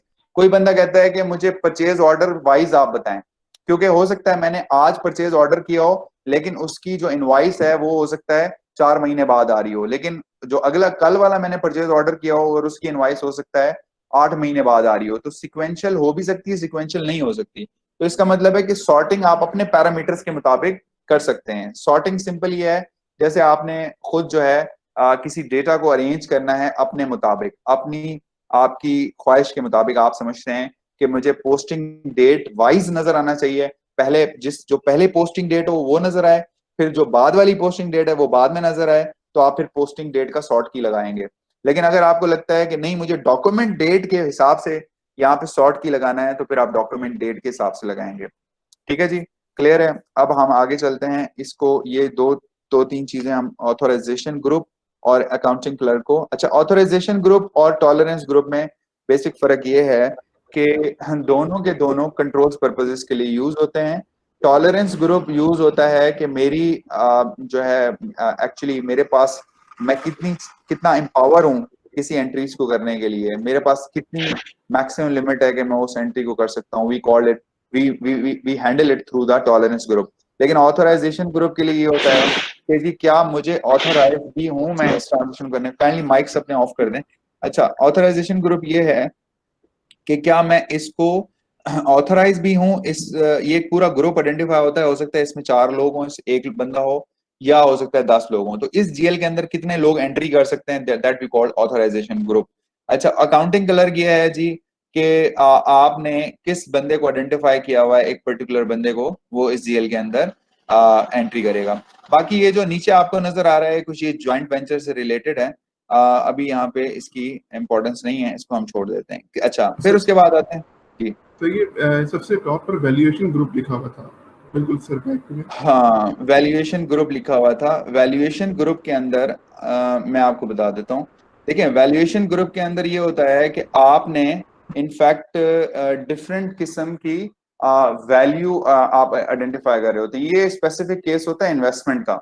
अच्छा, आपने क्या करना होता है, वहां पे आपने आइडेंटिफाई किया होता है कि कौन से लोग, ये पूरे का पूरा जो आप पूरे इस विंडो देख रहे हैं ना, ये पूरी कंपनी की ये कंट्रोल्स हैं जो आप उस पर्टिकुलर जीएल्स के ऊपर लगा सकते हैं, ये वो कंट्रोल्स हैं। अच्छा, अब ये वैल्यूएशन मॉडल्स आपको पता है कि फर्क होते हैं, और वैल्यूएशन ग्रुप हम यहाँ पे आइडेंटिफाई कर रहे हैं कि कौन सा ग्रुप क्या वैल्यूएशन करने की रिस्पॉन्सिबिलिटी रखता है, तो हम उसको ये देंगे। ये इस्तेमाल होता है फॉर एग्जाम्पल आपकी इन्वेस्टमेंट रिलेटेड जीएल्स के ऊपर, या फिर ऐसे जीएल्स के जिसकी फाइनेंशियल वैल्यूज जो हैं वो चेंज हो सकती हैं। मिसाल के तौर पे मार्क टू मार्क की वैल्यू कुछ और हो गई, एमोर्टाइजेशन शेड्यूल की इन्वेस्टमेंट की वैल्यू कुछ और होगी, अवेलेबल फॉर सेल की वैल्यू कुछ और होगी। तो वैल्यूएशन ग्रुप जो है हमारा वहां पे यूज होता है। ठीक है जी। जी सर। अच्छा, अब आगे आ जाता है आपका क्रिएट बैंक इंटरेस्ट। अच्छा, क्रिएट बैंक इंटरेस्ट के अंदर आप फील्ड स्टेटस देख रहे हैं। अच्छा, अब ये फील्ड स्टेटस जो है यहाँ पे ये फील्ड स्टेटस का मतलब ये है कि हमारी कौन सी फील्ड्स एंट्री के वक्त रिफ्लेक्ट हों, यानी जब मैं एंट्री करने जाऊं और मेरी वो कौन सी फील्ड्स हों जो एंट्री के वक्त मुझे अपीयर होनी चाहिए। मिसाल के तौर पे आप लोग अगर एंट्री करने जा रहे हैं और आप कर रहे हैं बैंक्स की एंट्रीज, तो आपके लिए बैंक्स की फील्ड्स मैंडेटरी हैं। लेकिन अगर आप मटेरियल की एंट्रीज करने जा रहे हैं तो आपके पास मटेरियल्स की फील्ड आनी चाहिए, और मटेरियल्स की फील्ड आप समझते हैं बिल्कुल फर्क होती हैं, जैसे क्वांटिटी, यूनिट्स हो सकते हैं, लीटर्स हो सकते हैं। लेकिन वहां पे हो सकता है वैल्यू डेट इतनी इंपॉर्टेंट ना हो। लेकिन इसी तरीके से आपने अगर रिकंसिलिएशन का जीएल अभी हमने थोड़ी देर पहले डिस्कस किया है वो बनाया है, तो आप उसकी फील्ड स्टेटस रिकंसिलिएशन की देंगे। अब रिकंसिलिएशन की फील्ड स्टेटस में मिसाल के तौर पे मैंडेटरी कौन सी चीज हो सकती है कि पेमेंट टर्म्स के, अगर आपका वेंडर है मेट्रो, आपने उसको कितने अरसे बाद पेमेंट करनी है।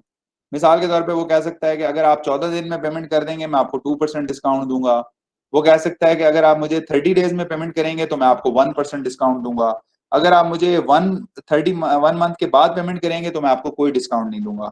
तो payment terms are important related to the vendors, और वेंडर्स के लिए जो पेमेंट टर्म्स हैं वो आना हमारी जो विंडो है उस पर जरूरी है। तो फिर हम क्या करेंगे, फिर यहाँ पे हम जाएंगे और फॉर एग्जांपल जो फील्ड स्टेटस ग्रुप है वो हम डिफरेंट सेलेक्ट कर सकते हैं। और यहाँ पे आप देख रहे हैं, यहाँ पे आपको मुख्तलिफ किस्म के नजर आ रहे हैं नंबर्स, और उसके सामने डिस्क्रिप्शन नजर आ रही है। फॉर एग्जाम्पल मेरा ये रिकंसिलिएशन, चूंकि बैंक है इसलिए मैं रिकंसिलिएशन सेलेक्ट नहीं करूंगा।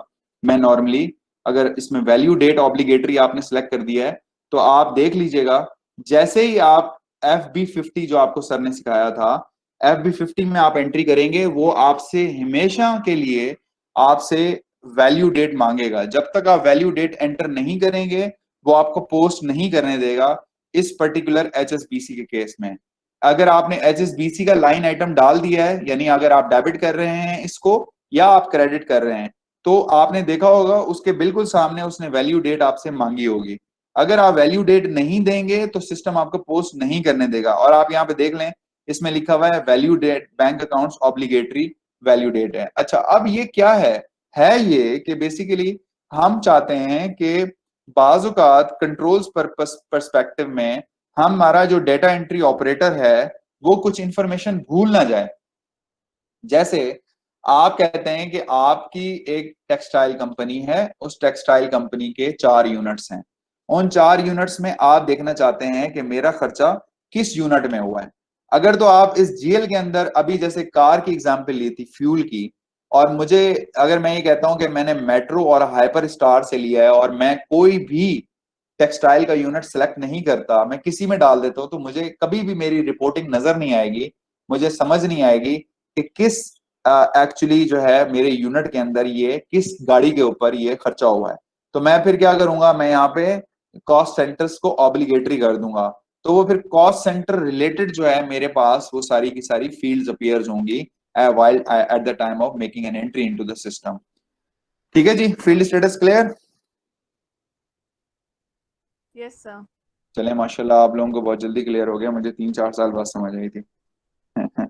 अच्छा, फील्ड स्टेटस ग्रुप जो है वो इसके नीचे अगर आप देखें तो post automatically only and supplement auto postings आ रहा है और reconciliation account ready for input आ रहा है।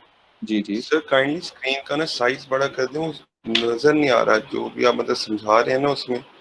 आप आसानी के लिए अपना लॉगिन आईडी खोल लें, मैं जो बोलता जा रहा हूँ आप उसको देखते जाए, ठीक है ना? Okay sir. हाँ, इट इज वाइज। ओके, अच्छा, अब वो असल में थोड़ा सा ना मुझे इरिटेशन होती है अगर बोर्ड ज्यादा हो ना, तो इसीलिए ये ठीक है मेरे लिए, मैं आपको इजीली समझा रहा हूँ, वरना मुझे डिफिकल्टी होगी। अच्छा, अब आगे जो है आप देखेंगे तो पोस्ट ऑटोमेटिकली ओनली नजर आ रहा है आपको, राइट? पोस्ट ऑटोमेटिकली ओनली को तब आपने टिक कर रहे हैं कि व्हेन यू वांट कि this GL should be used in a situation where you want to make the indirect entry into this। यानी अगर आप चाहते हैं कि इस GL के अंदर आपकी एंट्री ना हो तो फिर आप पोस्ट ऑटोमेटिकली सिलेक्ट करेंगे, यानी ये किसी और से आ रही होगी। मिसाल के तौर पे इसकी गुड एग्जांपल क्या है? इसकी गुड एग्जांपल है एसेट्स की डिस्पोजल।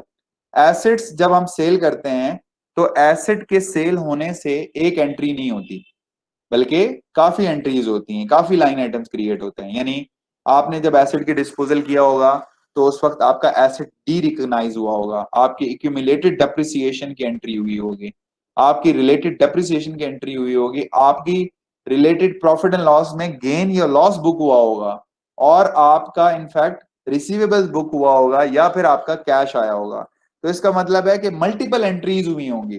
तो आप ये चाहेंगे कि मैं एंट्री तो एक ही करूं, यानी मैं सिंपल एक, आप जब हम एसेट अकाउंटिंग आपको पढ़ाएंगे तो हम आपको दिखाएंगे कि हम एक पर्टिकुलर जो है एसेट क्लास को हम क्या करते हैं, एसेट क्लास में से उस एसेट को उसकी ट्रांजेक्शन टाइप सेलेक्ट करके हम उसको सेल कर देते हैं, उसको रिटायर कर देते हैं। फॉर एग्जांपल, जैसे ही हम उस एसेट को रिटायर करते हैं उसके बाद उसकी जो रिलेटेड एंट्रीज हैं वो हम खुद पोस्ट नहीं करते। अगर हम खुद हर एंट्री को लिखते जाएं तो फिर इस ऑटोमेशन का फायदा क्या होगा? ऑटोमेशन का फायदा ही यही है कि मैं सिर्फ उस एसेट को रिटायर करूं और उसकी रिलेटेड एंट्रीज जो हैं ऑटोमेटिकली 10 हो, 20 हो या जितनी भी हो, वो ऑटोमेटिकली सिस्टम्स के अंदर पोस्ट होना शुरू हो जाएं।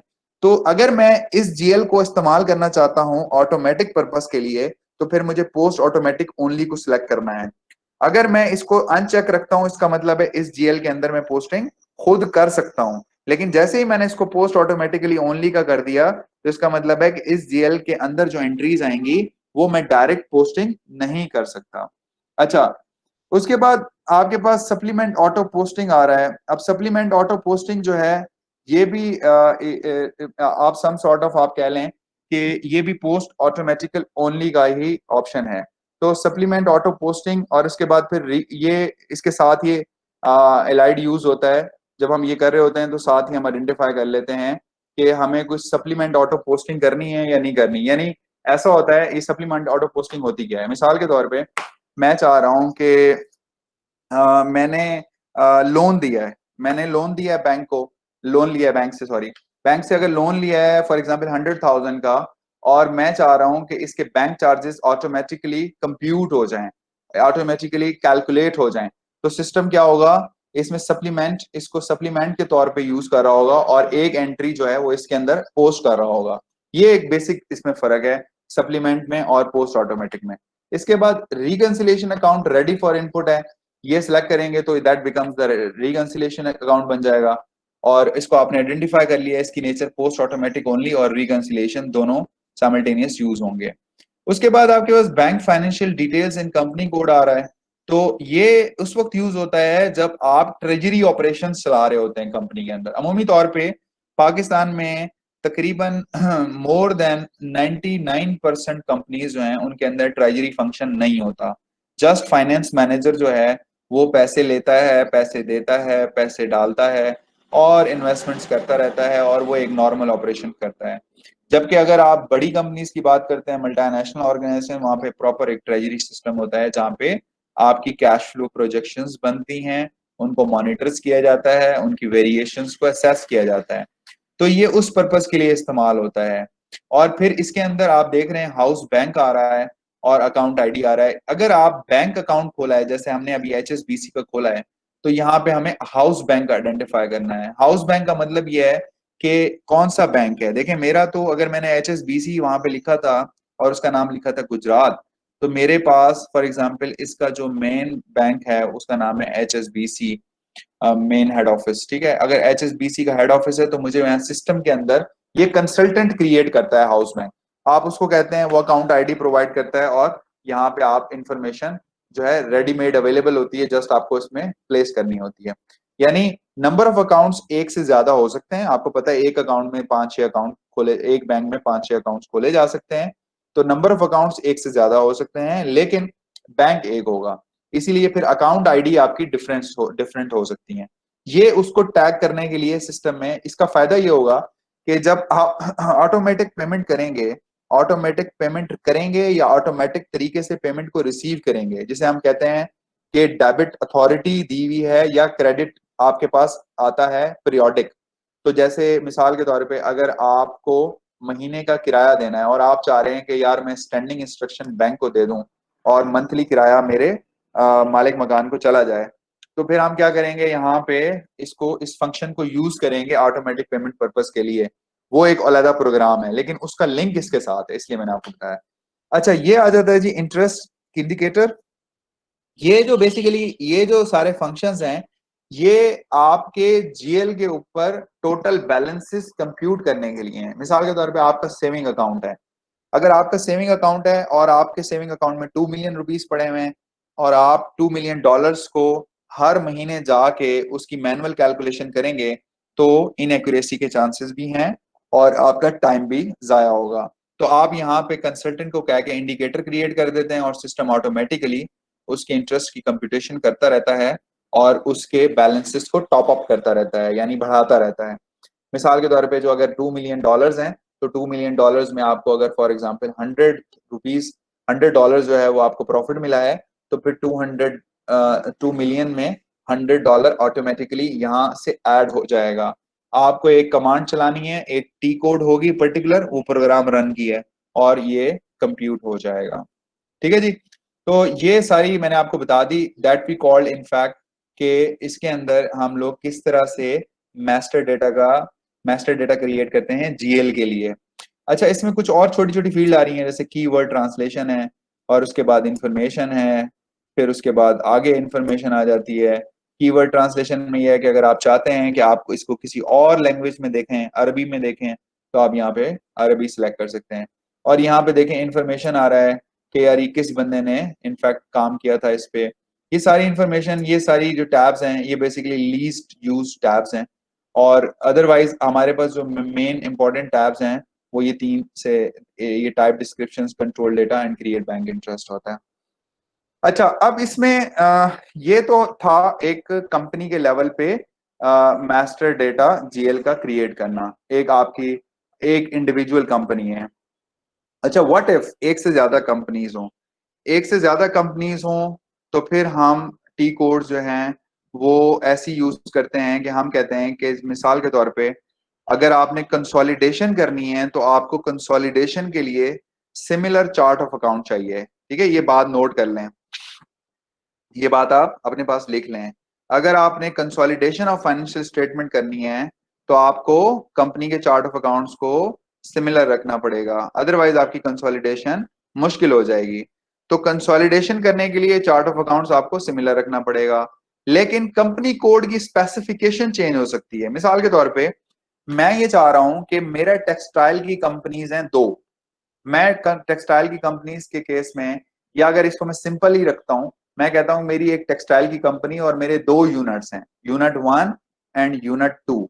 लेकिन मैं ये चाह रहा हूं कि यूनिट 1 और यूनिट 2 को डिफरेंट कंट्रोल्स दूं। यूनिट 1 जो है वो एक बड़ा यूनिट है और यूनिट 2 जो है वो एक छोटा यूनिट है। अच्छा, यूनिट 1 जो है अगर वो बड़ा यूनिट है तो इसका मतलब है मुझे फिर उसमें फाइनेंशियल जो लिमिट है वो भी बड़ी रखनी पड़ेगी, और यूनिट 2 अगर छोटा यूनिट है तो मुझे उसकी फाइनेंशियल लिमिट भी छोटी रखनी पड़ेगी। और इसी तरीके से अगर यूनिट 1 बड़ा यूनिट है तो मैं वहां हो सकता है कैश फ्लो प्रोजेक्शंस कर रहा हूं, लेकिन यूनिट 2 के अंदर कैश फ्लो प्लानिंग मैं ना कर रहा हूं। तो इसका मतलब है कि कंपनी के अंदर जो पर्टिकुलर यूनिट्स हैं उसके अंदर अकाउंटिंग की जो मेथोडोलॉजीज हैं वो फर्क हो सकती हैं।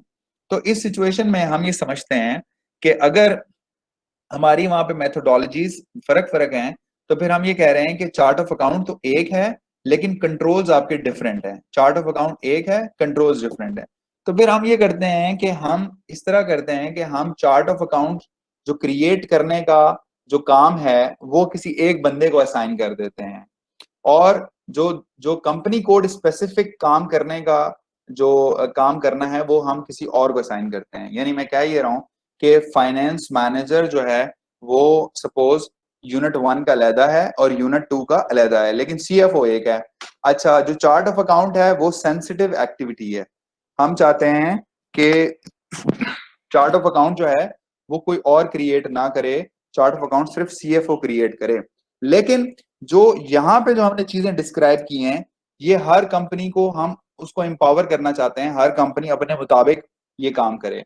तो फिर इसका मतलब है कि हम फिर ये कहेंगे कि यहाँ पे भी तो सेग्रीगेशन ऑफ ड्यूटीज होनी चाहिए, यानी चार्ट ऑफ अकाउंट एक अलहदा बंदा क्रिएट करे और कंपनी कोड रिलेटेड अफेयर्स जो हैं वो अलहदा बंदा क्रिएट करे। तो यहाँ पे देखें तो आपको लग रहा है यहाँ पे लिखा हुआ है कि क्रिएट जीएल अकाउंट सेंट्रली, यानी जो है एक ही बंदा जो है वो कंपनी कोड पे भी काम कर रहा है और एक ही बंदा जो है वो चार्ट ऑफ अकाउंट पे काम कर रहा है। लेकिन अगर आप इसको सेग्रीगेट करना चाहते हैं तो ये सेग्रीगेशन बहुत सारी वजूहात की बिना पर हो सकती है, कंट्रोल्स की वजह से भी हो सकती है, और ये भी हो सकती है कि आप ये चाहते हैं कि सेंट्रलाइज ऑपरेशन हो ताकि एक्यूरेसी जो है वो हो, इसलिए आप चार्ट ऑफ अकाउंट के लिए तो इसके लिए टी कोड्स अलग अलग है। मिसाल के तौर पे मैं एक टी कोड अप्लाई करता हूँ NFSS0,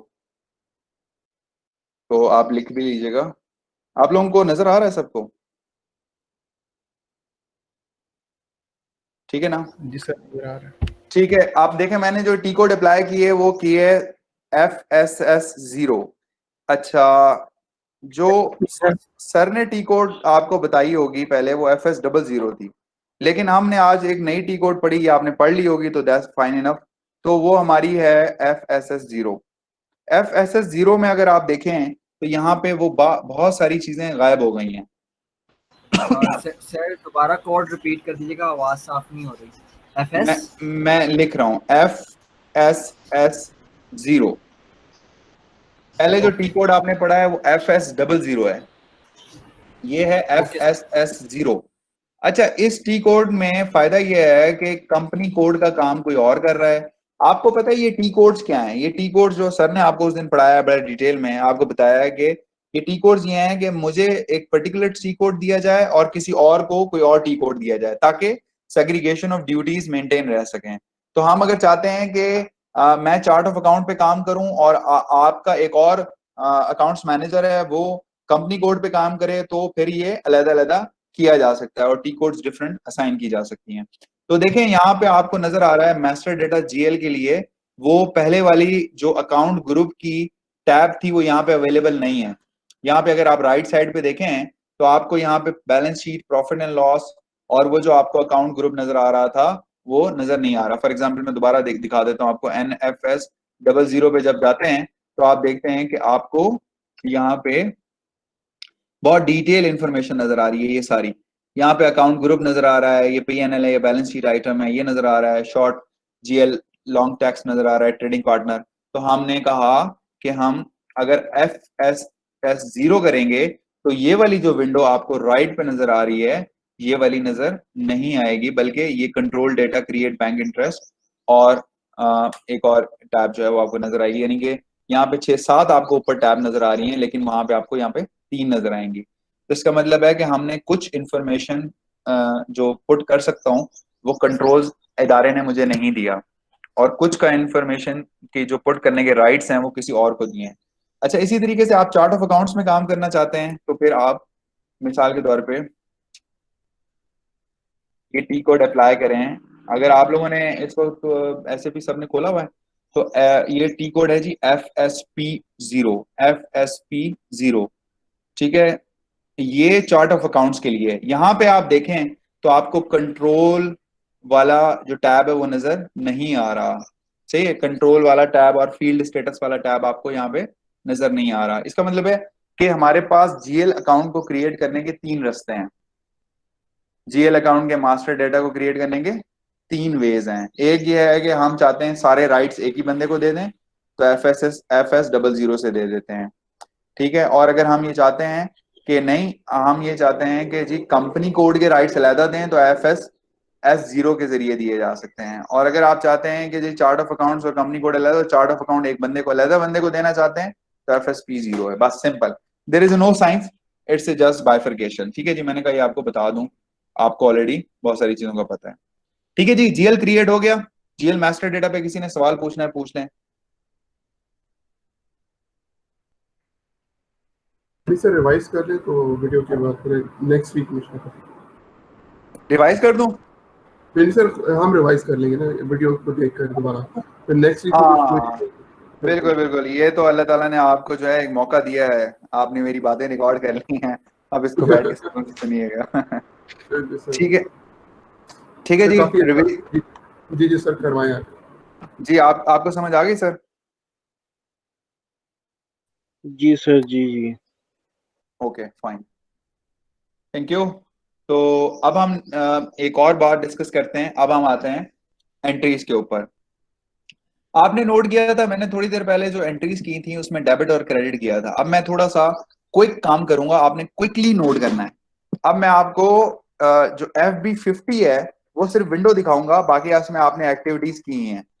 for the time being मैं आपसे शेयर कर लेता हूं कि आपने इस विंडो के ऊपर काम किया था।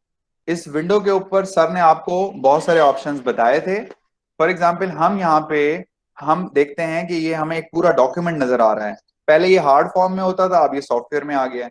अब सॉफ्टवेयर में जो आपको ऊपर वाला पोर्शन नजर आ रहा है, ये वाला पोर्शन, हम इसको कहते हैं डॉक्यूमेंट हेडर, और हम इसको कहते हैं लाइन आइटम्स कहते हैं इसको। ये जो ये पूरा मैं आपको घुमा के दिखा रहा हूं इसको हम कहते हैं लाइन आइटम्स, और इसको कहते हैं हम डॉक्यूमेंट हेडर्स। सही है।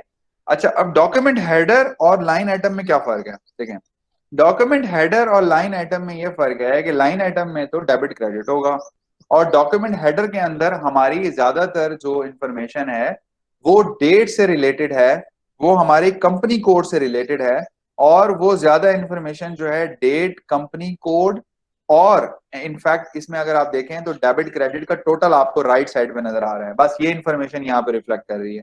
अदरवाइज जो इंफॉर्मेशन आप प्लेस करते हैं वो लाइन आइटम में प्लेस कर रहे हैं। अच्छा, मिसाल के तौर पे मैं कहता हूँ जी मैं आज एंट्री कर रहा हूँ, तो 25 की डेट है, 25 जुलाई 2020।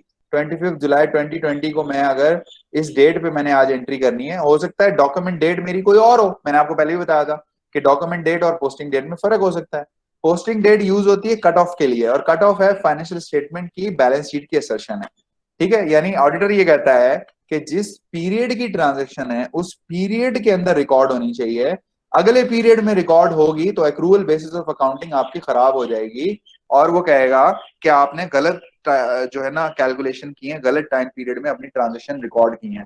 ठीक है जी, तो इसका मतलब है कि हम ये बात समझ रहे हैं कि हमारे पास जो हमारे पास जो है पोस्टिंग डेट है वो बड़ी इंपॉर्टेंट होती है फाइनेंशियल स्टेटमेंट के लिए। अगर 30 जून का फाइनेंशियल स्टेटमेंट है तो आप उसको 1 जुलाई को बुक करेंगे तो auditor based on your information materiality और रिपोर्ट को भी क्वालिफाई कर सकता है। तो इसका मतलब यह है कि कट ऑफ डेट जो है वो बड़ी इंपॉर्टेंट होती है, इसलिए आप पोस्टिंग डेट को खास तौर पे जहन में रखते हैं। तो पोस्टिंग डेट वो डेट है जिसमें एक्चुअली आपने फाइनेंशियल स्टेटमेंट को क्लोज करना है, बंद करना है, ताकि आप रिपोर्टिंग कंप्लीट कर सकें। अगर मैंने 1 महीने की रिपोर्टिंग करनी है तो मुझे अगर ये ट्रांजैक्शन जून की होगी तो मैं जुलाई में रिपोर्ट नहीं कर सकता, ठीक है ना। इसमें तो कोई दो राय नहीं है, आपसे बेहतर कौन अकाउंटिंग जानता है, मैं तो वैसे ही आपको बता रहा हूं। अच्छा, तो फॉर एग्जांपल यहाँ पे तो मैंने एबीसी लिख दिया है, लेकिन रेफरेंस के अंदर आप लिखते हैं कि जी हम ये कह रहे हैं कि जी फ्यूल बाय या फॉर सीईओ, ये रेफरेंस आपने दे दिया। डॉक्यूमेंट हेडर टैक्स है, आप कहते हैं जी आपने मैग्विन का ऑयल लिया है, सही है, ठीक है, मैग्विन का ऑयल लिया है आपने, तो आपने यहाँ पे ये डाल दिया फॉर एग्जांपल।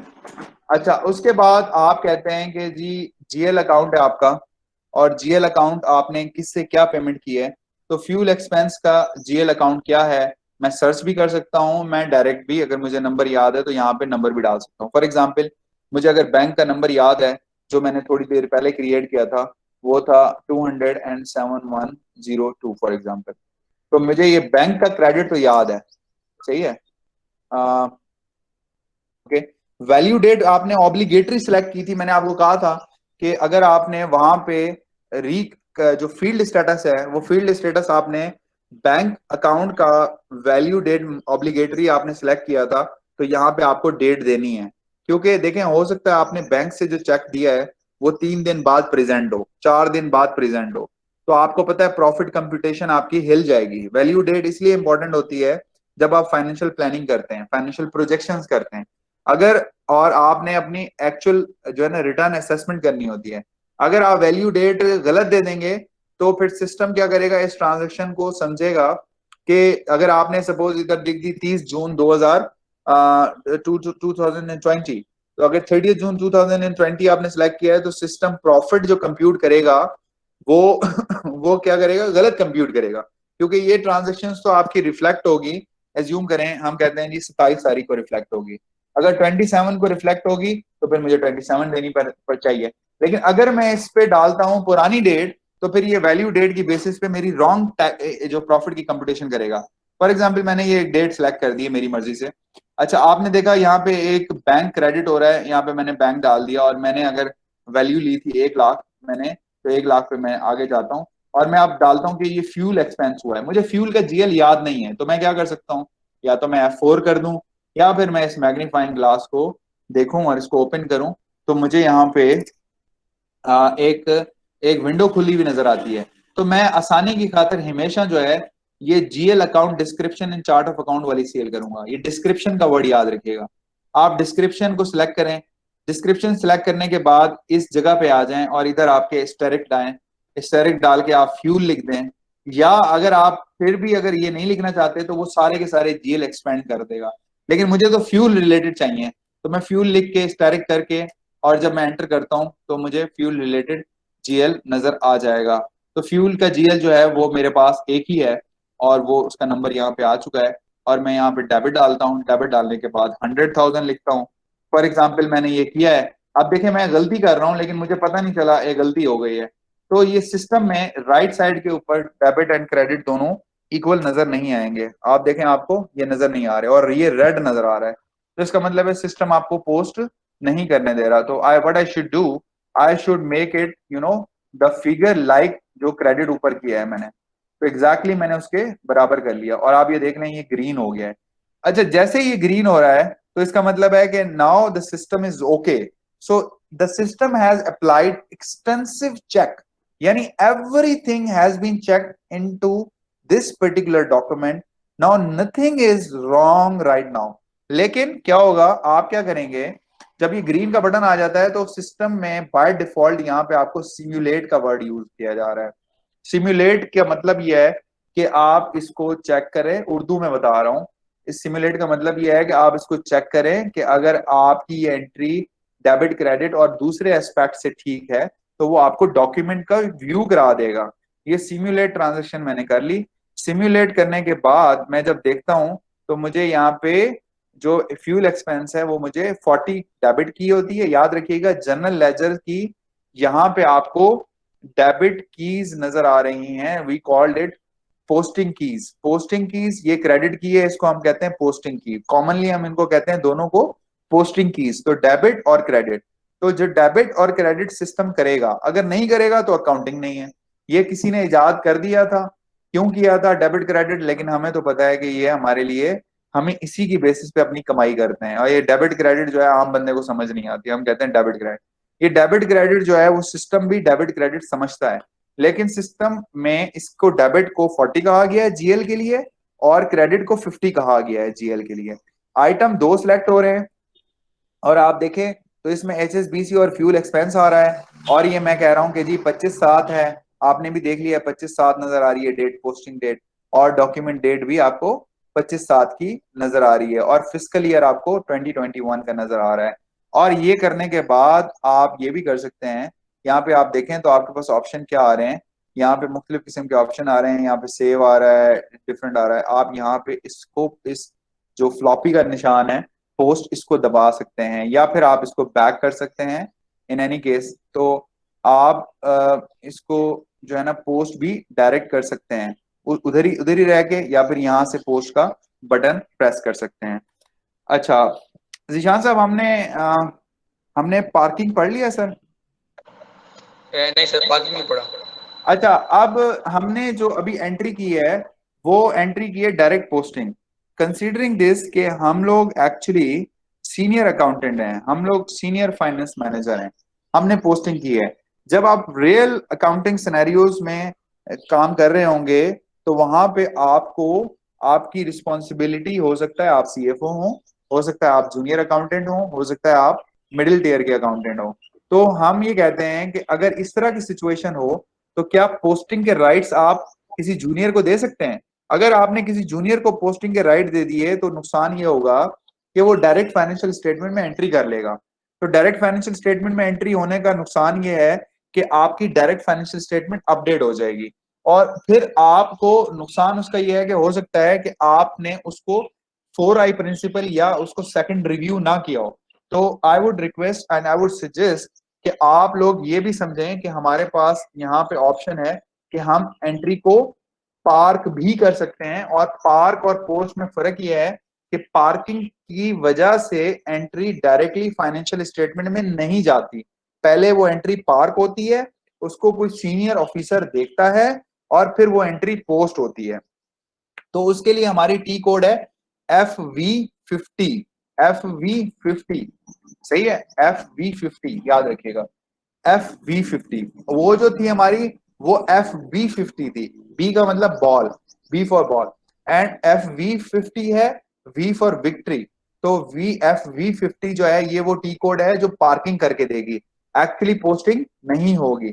मिसाल के तौर पे मैं वही एंट्री रिपीट करता हूं जो आपके सामने मैंने अभी थोड़ी देर पहले की थी, उसी एंट्री को रिपीट करता हूं, थोड़ी सी वैल्यूज चेंज करता हूं।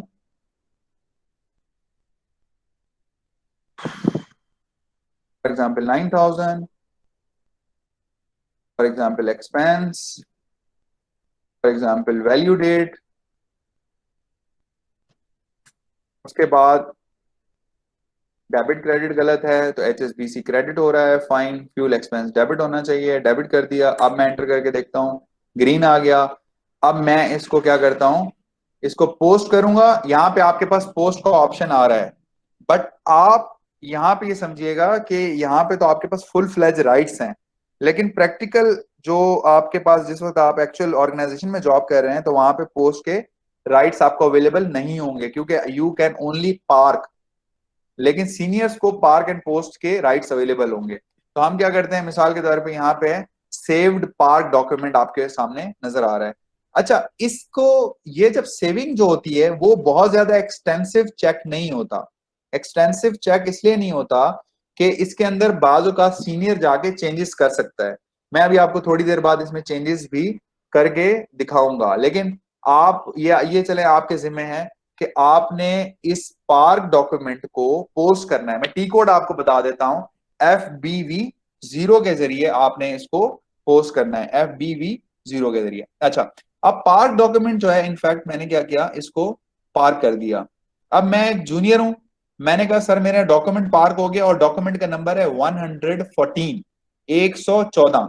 आपको सर ने उस दिन ये करके दिखाया था, सर ने आपको GL डिस्प्ले करके दिखाया था, FAGLL03। सारे मेरे साथ हैं जी? ये किया था आप लोगों ने? No sir. ओके, ये FAGLL03 GL को देखने का टी कोड है। जो GL आपने FS00 से मास्टर डेटा क्रिएट किया था, उसको देखने का टी कोड है FAGLL03, FAGLL03। ठीक है सर, ये कौन सा है डॉक्यूमेंट? जी ये GL को डिस्प्ले करने का है।